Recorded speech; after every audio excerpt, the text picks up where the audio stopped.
Friends, मैं हूं करण और आप देख रहे हैं केएस अकाउंटिंग सॉल्यूशंस। आज के वीडियो में हम डिस्कस करेंगे कि आप यदि अपने प्रोविडेंट फंड में से एडवांस निकलवाना चाहें तो किस किस कैटेगरी में एडवांस निकलवा सकते हैं और कितना निकलवा सकते हैं। जब आप अपनी ईपीएफ पासबुक चेक करते हो तो वहाँ पे आपको 3 तरह के कंट्रीब्यूशन नज़र आते हैं। पहला एम्प्लॉय शेयर, दूसरा एम्प्लॉयर शेयर, तीसरा पेंशन।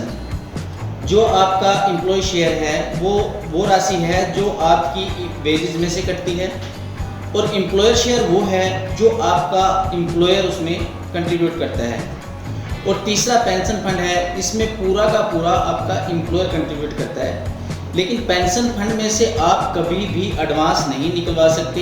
एडवांस की आज हम बात करेंगे कि आप एडवांस किस किस सिचुएशन में निकाल सकते हैं और कितना निकलवा सकते हैं। तो ये मैंने आपको बता दिया है एम्प्लॉय शेयर कौन सा है और एम्प्लॉयर शेयर कौन सा है, क्योंकि कुछ ऐसे एडवांस होंगे जहाँ पे सिर्फ आप एम्प्लॉय शेयर ही निकलवा पाएंगे, एम्प्लॉयर शेयर का नहीं निकलवा पाएंगे। तो इसलिए मैंने ये आपको बताया। सबसे पहला, जैसे अब कोरोना वायरस चल रहा है और इसमें गवर्नमेंट ने एक अलग से फैसिलिटी दी है। इस दौरान आप अपने पीएफ में से एडवांस निकलवा सकते हैं। 3 month basic wages plus DA और 75% of EPF which average less. यानी यदि मान लीजिए आपकी EPF wages basic plus DA मिलाकर 15,000 है, तो 15,000 3 मंथ का जो आपका बनता है 3 टाइम्स जो बनेगा 15 × 45 यानी 45,000। और यदि मान लीजिए आपके जो पासबुक में बैलेंस है एम्प्लॉय और एम्प्लॉयर शेयर को मिलाकर मान लीजिए 1 लाख रुपए हैं, तो उसका 75% बनता है आपका 75,000। लेकिन दोनों में से जो कम है वो आप निकलवाने के लिए एलिजिबल होंगे, यानी आप इसमें 45,000 ही निकलवा पाएंगे मैक्सिमम अमाउंट। दूसरा है नॉन रिसिप्ट ऑफ वेजेस।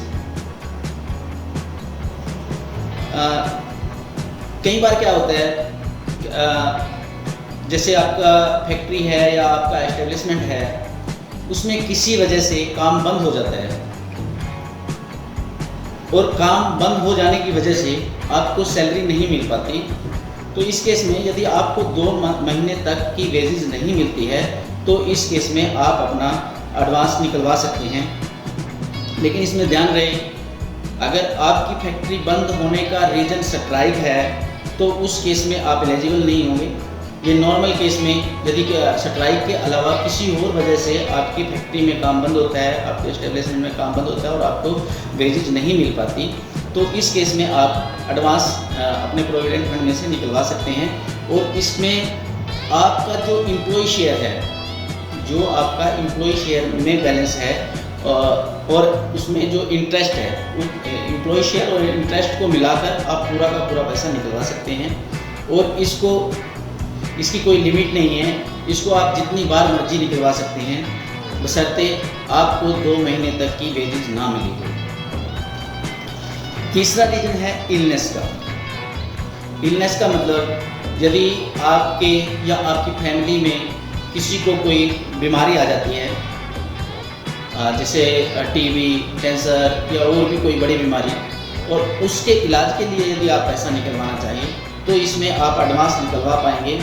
और इसका एडवांस निकलवा पाओगे आप 6 month basic wages plus DA और एम्प्लॉय शेयर विद इंटरेस्ट। यानी जो आपकी ईपीएफ वेजेस है उसका 6 टाइम,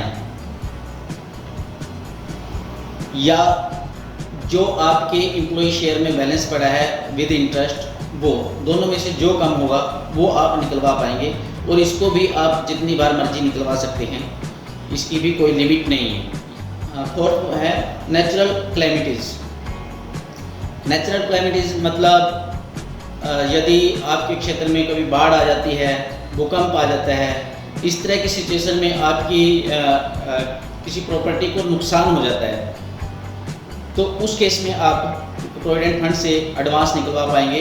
लेकिन इसमें थोड़ी ही अमाउंट निकलवा सकते हैं। इसमें मैक्सिमम अमाउंट आपकी रहेगी 5,000 और 50% एम्प्लॉय शेयर, यानी जो आपके एम्प्लॉय शेयर में बैलेंस पड़ा है उसका 50% या 5,000, जो दोनों में से कम होगा उतनी अमाउंट आप निकलवा पाओगे। और फिफ्थ है आपका परचेज ऑफ हैंडीकैप इक्विपमेंट। इसमें क्या है, यदि मेंबर फिजिकल हैंडीकैप है और वो अपने लिए कोई इक्विपमेंट खरीदना चाहता है तो उस केस में वो ये एडवांस निकलवा सकता है। और इसमें कितना निकलवा सकता है वो, 6 month basic wages plus DA, यानी जो आपकी ईपीएफ वेजेस है बेसिक और डीए को, बेसिक प्लस डीए को मिलाकर उसका 6 टाइम, या एम्प्लॉय शेयर विद इंटरेस्ट, या जो आपके एम्प्लॉय शेयर में जो बैलेंस है उस इंटरेस्ट को मिलाकर वो, और या एक्चुअल कॉस्ट ऑफ इक्विपमेंट, या जो खर्चा आपके इक्विपमेंट खरीदने का जो खर्चा हुआ उनमें से जो सबसे कम होगा उतनी अमाउंट आप निकलवा पाओगे। और इसमें दूसरी बात ये है कि आप कितनी बार निकलवा सकते हो। तो इसमें जब आप सेकंड टाइम निकलवाने जाएंगे तो उसमें कहा है no second advance before 3 years of first advance, यानी जो पहले आपने एक बार एडवांस ले लिया है उसके 3 साल के बाद ही आप इसके लिए अप्लाई कर सकते हैं, उससे पहले नहीं। उसके बाद आता है पावर कट। पावर कट यानी जिस एस्टेब्लिशमेंट में, फैक्ट्री में आप काम कर रहे हैं और वहाँ पे इलेक्ट्रिसिटी कनेक्शन ना होने की वजह से मतलब इलेक्ट्रिसिटी कनेक्शन कट जाता है और उस सिचुएशन में आपके फैक्ट्री में काम नहीं हो रहा होता है और उसकी वजह से आपकी सैलरी रुक जाती है, तो उस केस में आप निकलवा सकते हैं। लेकिन ये बहुत ही मामूली सी अमाउंट है जिसको कोई भी निकलवाना नहीं चाहेगा। इसमें मैक्सिमम अमाउंट आप सिर्फ 300 निकलवा सकते हैं। और 7th पॉइंट है advance for continuous unemployment for above 1 month. यदि आपकी किसी भी वजह से अनएम्प्लॉयमेंट हो जाती है, यानी जॉब छूट जाती है और 1 महीने से ज़्यादा आपको हो जाता है, तो आप एडवांस निकलवा सकते हैं।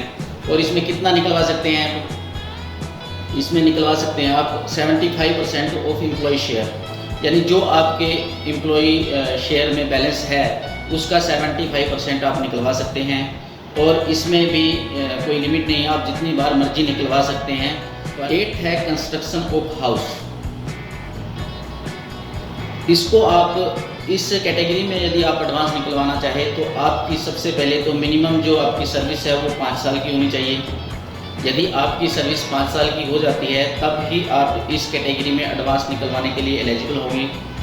और इसमें कितना निकलवा सकते हैं, यदि आप परचेज ऑफ साइट, यानी आप यदि जगह खरीद रहे हो मकान बनाने के लिए, तो उसमें आप 24 month basic wages plus DA को मिलाकर निकलवा सकते हैं। और यदि अगर आप हाउस की कंस्ट्रक्शन करवा रहे हो या घर खरीद रहे हो तो उसमें आप 36 मंथ की वेजेस बेसिक और डीए को मिलाकर इसके बराबर आप निकलवा सकते हो।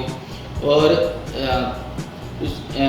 उसके बाद है जितना आपके पास ईपीएफ, एम्प्लॉय शेयर और एम्प्लॉयर शेयर और इंटरेस्ट को मिलाकर जितना भी बैलेंस आपके पासबुक में है, तो आप इनमें से जो लेस होगा, सबसे कम होगा, उतनी अमाउंट आप निकलवा पाएंगे। और ये आप अपनी लाइफ में एक बार ही निकलवा सकते हैं। उसके बाद है मैरिज, चाहे वो मेंबर की खुद की मैरिज है या बच्चे की मैरिज है या ब्रदर सिस्टर की मैरिज है, तो उस केस में आप एडवांस निकलवा पाएंगे। लेकिन इसमें आपकी सर्विस 7 इयर्स की होना बहुत ज़रूरी है, यानी यदि आपकी सर्विस 7 साल की है तभी आप इस क्लेम को निकलवाने के लिए एलिजिबल रहोगे। और इसमें कितना निकलवा सकते हो आप, इसमें निकलवा सकते हैं 50% ऑफ एम्प्लॉय शेयर और इंटरेस्ट, यानी 50% आपका एम्प्लॉय शेयर का 50% और इंटरेस्ट जो बनता है वो अमाउंट निकलवा सकते हैं। और ये अपनी पूरी लाइफ में आप 3 बार निकलवा सकते हो। उसके बाद है हायर एजुकेशन। इसमें भी सेम कंडीशन है जो मैरिज में है, या मान लीजिए आप अपने बच्चों की एजुकेशन के लिए एडवांस निकलवाना चाह रहे हैं तो उसमें आप 50% of employee share with interest के निकलवा सकते हो। और ये भी आप 3 बार निकलवा सकते हो। उसके बाद आता है 90% विड्रॉल बिफोर रिटायरमेंट। तो इस केस में जब मेंबर की एज 54 ईयर्स हो जाती है उसके बाद अगर चाहे तो 90% एडवांस निकलवा सकते हैं, या फिर with in 1 year of actual retirement तब भी 90% आप निकलवा सकते हैं। तो आज के वीडियो में बस इतना ही। यदि आपको वीडियो अच्छा लगा हो और आपको लगता है कि ये इन्फॉर्मेटिव वीडियो है तो हमारे चैनल को सब्सक्राइब करें, वीडियो को लाइक करें